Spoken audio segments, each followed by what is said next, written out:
Alô, comunidade das redes sociais! Mais uma vez aqui para tratarmos de mais um tema. E hoje eu gostaria de começar com uma pergunta. Por que o bolsonarismo gosta tanto de ver sofrer? Parece que eles têm um certo prazer mórbido em contemplar a dor do outro. Por que isso? Eu estou falando disso porque são repetidas vezes onde a foto de Marielle é postada sempre por um defensor de Bolsonaro com o seguinte sarcasmo: morri. E isso de uma maneira repetitiva. É muito comum a gente observar que quando alguém se propõe a amenizar a dor de um outro, sempre tem um de extrema direita, um bolsonarista que se opõe. É o padre Lancelotti, que distribui comida na Cracolândia, e sempre um de extrema direita ou um bolsonarista é contra, como se tivesse um ciúme da miséria. Você não pode dar nada a um miserável que parece que o cara... Não, isso deveria ser para mim, não para ele. E é comum a gente dialogar com pessoas que sempre estão predispostas a ser contra qualquer tipo de serviço que amenize a dor de pessoas. Quando a polícia às vezes entra em áreas carentes, deixa um lastro de destruição, mesmo sendo contra crianças, sempre um grupo aparece para... Não, a polícia estava certa. Não, isso me parece curioso. Mas eu vou voltar a falar disso ainda nesse vídeo. Antes, gostaria de convidar você mais uma vez a se inscrever no nosso canal, a dar o seu like, a fazer o teu comentário e a compartilhar nosso material com outras pessoas. E ao se inscrever, acione o sininho para receber notificações de novos vídeos. Dê like, compartilhe e, acima de tudo, comente. O seu comentário é muito importante para que o próprio YouTube faça a indicação do canal na plataforma. Nós precisamos crescer mais na plataforma, sairmos da bolha, porque esse canal tem dois objetivos principais: convidar a classe dos professores para participar do debate público. Dentro da escola, nós ficamos muito circunscritos ao funcionamento da escola, que vem também a partir de resoluções, a partir da legislação e de resoluções, portarias, que são sempre colocadas, e as instituições, as secretarias de educação, têm autonomia para colocar essas questões. As SEDUCs da vida são instituições públicas, empresas públicas que têm essa finalidade. Então, mas precisamos abrir portas de diálogo com a sociedade.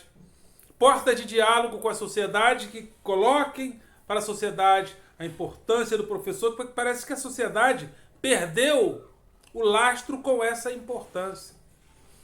E agora os alunos voltaram da pandemia, muitos igual a animais, porque perderam o contato com a escola, e quando voltaram, e vários problemas que haviam no passado e eram esporádicos, de relação com o professor, agora piorou.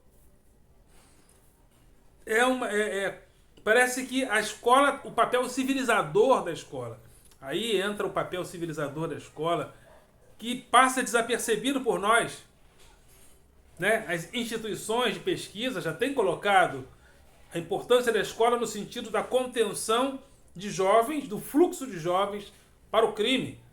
A escola faz a manutenção, e mesmo que a pessoa não seja um grande sucesso esperado na vida, a pessoa vai ter uma vida de cidadão normal, comum, vai trabalhar, enfim, mas não vai para a criminalidade. Mas uma vez que a escola se afasta, uma vez que eles ficaram esse período sem ir à escola, quando voltaram, nós temos tido vários problemas. Eu já fui chamado para dialogar com a direção por questões que passavam. Mas agora qualquer palavra do professor, qualquer toque do professor virou o suposto assédio. Mas isso principalmente depois do período de pandemia. E também esse canal tem o objetivo de combater o pensamento binário do nós e eles fácil. Alguns ainda dizem, não, a natureza é toda binária. Homem e mulher, claro e escuro, céu e terra. Então a gente tem que ser binária, né? Então, a realidade é essa, é PT e Bolsonaro. Então, é como se nós tivéssemos que reproduzir na política o binarismo, o suposto binarismo da natureza. Agora, o binarismo da natureza é percebido por nós. A natureza é muito mais complexa. A natureza tem os seus rizomas, né? Então, temos que considerar isso também. Vamos combater o pensamento binário nas redes sociais. Então, vamos lá. Por que o bolsonarismo tem tanto prazer em contemplar a dor? Não que isso não seja uma condição humana. Na condição humana existe esse lado, né? Talvez tenha a ver com o que o Freud falava de pulsão de vida e pulsão de morte, muito embora a psicanálise não possa mais ser colocada em termos daquela época, né? Onde ela iniciou. Muitos outros diálogos a respeito da psicanálise foram colocados, e até questionando a própria psicanálise. Mas, como um exemplo, a psicanálise é uma orientação que demonstra que a dor é presente no ser humano e não há, como Renato Russo disse, toda dor vem do desejo de não sentirmos dor. Mas isso não é uma matemática. Ele usou ali uma licença poética para fazer essa colocação. Essa colocação não é 100% certa, porque nem toda dor vem do desejo de não sentirmos dor. Há pessoas que infundem dor em si para obter prazer, para aliviar um outro tipo de dor, no sentido de diminuir a mesma. Ou seja, a dor da alma é tão grande que a pessoa se corta, às vezes, para diminuir a dor interior, a dor que há na psique. E essa relação nossa com a dor, às vezes, também tem. Pessoas gostam e se relacionam, às vezes, bem com outro que infunde a dor. Perdão. Se alguém trata muito bem, isso não é, às vezes, um problema, mas alguém que infunde uma certa dor. Temos aí a presença sadomaso, né? O sadomasoquismo é também uma orientação que demonstra que a dor está presente também como objeto de prazer. Então toda dor vem do desejo de não sentirmos dor. É uma poesia linda e maravilhosa, evidentemente colocada dentro de uma licença poética, sem a necessidade de todas as reflexões, porque também a poesia ela é instintiva, ela é mais da sensação, né, da sensibilidade, né? E faz muito sentido dizer que toda dor vem do desejo de não sentirmos dor. Do ponto de vista poético, é maravilhosa a poesia. Porém, quando vamos a uma reflexão, análise e síntese mais aprofundada, vamos perceber que a dor se relaciona com os nossos mecanismos de prazer também. Nietzsche dizia que toda dor... nós, no passado, chegamos a não nos envergonhar de admitir que gosta de ver sofrer. Nós também temos esse lado em nós, de gostar de ver sofrer. Haja vista que Qual é o maior delírio da galera quando está assistindo uma luta de boxe ou de qualquer arte marcial? Quando há um nocaute, quando o outro, estonteado por um golpe fatal, decai e estrebucha no chão. Isso é uma maneira civilizada de infundirmos dor e vibrarmos com a dor. Evidentemente que de forma menos civilizada isso ocorria no passado, com o apedrejamento das prostitutas, com o queimar do outro que praticou heresia na Inquisição, o outro queimando. E parece que espetáculos públicos de autos de fé, onde pessoas eram sacrificadas. Então essa nossa relação com a dor, ela é uma relação de dor, de prazer e desprazer. Mas nós trouxemos a civilização para nós e quisemos civilizadamente controlar a dor. Controlar a dor.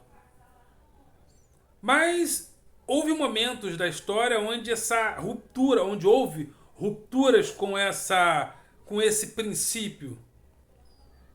E o nazifascismo foi um momento muito importante em relação a isso, porque o nazifascismo infundia dor perante a ideia de que alguns eram inferiores.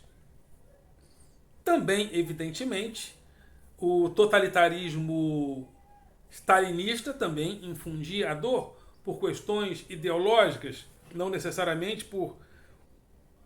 O fundamento não era o racismo, mas também houve a infusão da dor. Segundo o livro de Dom Evaristo Arns, um militante anti-ditadura, uma pessoa que denunciou várias arbitrariedades na ditadura, dizia que haviam pessoas que pagavam para ver o inimigo ser torturado no período da ditadura militar. Pessoas que pagavam para ver, para contemplar a dor de um adversário político e ideológico. Havia até na Idade Média, eu já ouvi falar sobre essa lenda, de que no céu, ou seja, a pessoa que chegasse do paraíso de Deus, ficaria em uma espécie de uma janelinha vendo as pessoas que não alcançaram a glória da salvação eterna se queimar. Então, o paraíso seria não só o benefício que a pessoa teria, como no céu teria uma janelinha, onde a pessoa ficaria lá, rindo, supostamente rindo, daqueles que não alcançaram a vida eterna. Ou seja, percebam que nossas relações com a dor são ambíguas. Nossas dores são dores de prazer, de desprazer, onde nos incomodamos em ver a dor, porém também gostamos de vê-la. Por isso, entendemos ser importante a construção de valores civilizacionais como a Declaração Universal dos Direitos Humanos, que é muito limitada porque ela nasce no coração do capitalismo. E o capitalismo, ele nos orienta para o capital e não para o humano. Então, na hora de decidirmos pelo humano ou pelo capital, sempre decidimos pela saúde do capital em detrimento do humano. Ainda estamos neste lugar. Alguns lugares, alguns países conseguiram construir um estado de bem-estar social, sobretudo no pós-guerra, que mantém ainda alguns lugares de excelência, como hoje, por exemplo, Portugal, né? Pelas orientações, pelas informações que temos de pessoas que moram lá, eu tenho parente lá, Pedro Cardoso fala isso também, que aparentemente parece ter um paraíso, comparando a certas construções da qualidade de vida aqui no nosso lugar. Mas a civilização vem com esse objetivo também, principalmente de proteger pessoas da discriminação. A Declaração dos Direitos Humanos coloca, e a nossa Constituição reproduz, que ninguém seria reprimido por questões raciais, de fé, de crença, opiniões, enfim. Tudo para que nós sejamos minimamente protegidos da dor. O capitalismo, de uma certa forma, ele apontou para alguma direção, no sentido de que quando o trabalhador foi para as fábricas, nós precisamos fazer com que esse trabalhador chegasse saudável para a fábrica, né? Só que o trabalhador não está mais no chão da fábrica e alguns críticos dizem que nós agora precisamos ter cuidado, porque há uma desconfiança de que o trabalhador é dispensável, ou seja, ele não precisa ter tanta qualidade de vida assim, uma vez que o trabalho dele é um trabalho disperso. Ele não está dentro da indústria, ele está no entorno da indústria, prestando serviços no entorno da indústria. Então, é como se a indústria não precisasse mais da saúde desse trabalhador. Então, agora nós precisamos entrar no coração dos direitos humanos para que os direitos humanos nos orientem, porque se nós chegarmos à conclusão de que o trabalhador não precisa mais, de que as pessoas não precisam mais de qualidade de vida porque elas não são mais trabalhadores como eram antigamente, onde vamos parar? Aí entra também a necessidade da Declaração Universal dos Direitos Humanos. Mas como essa declaração, eu tenho falado da reforma dos direitos humanos, né? Que os direitos humanos ele começa também pela base, pelos direitos fundamentais. E quando os direitos são fundamentais, nós ficamos muito próximos da miséria. Eu penso que os direitos humanos deveriam olhar mais para a excelência de vida. Principalmente em uma época onde nós estamos na internet, estamos nas redes sociais, e hoje nós, ao usarmos as redes sociais, deixamos dados que dão lucros para todas essas empresas donas dessas plataformas. Então muitos defendem que todos os cidadãos do planeta tenham pelo menos uma renda mínima, porque ao estarmos nas redes sociais, estamos trabalhando para produzir riquezas para essas plataformas. Então alguns pregam que isso requer então um retorno para aquele que está trabalhando. Eu estou aqui conversando com vocês, deixando registros, deixando dados que são harmonizados por essas categorias do capitalismo e eu com isso. Eu estou aqui, por exemplo, produzindo um material para o YouTube.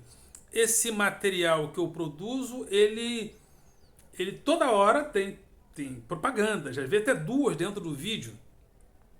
E evidentemente que pelo que nós produzimos, eu penso que seja um pouco insuficiente aquilo que retorna para mim, mas é possível pensarmos nisso, porque há trilhões nessa nuvem em torno dessas plataformas.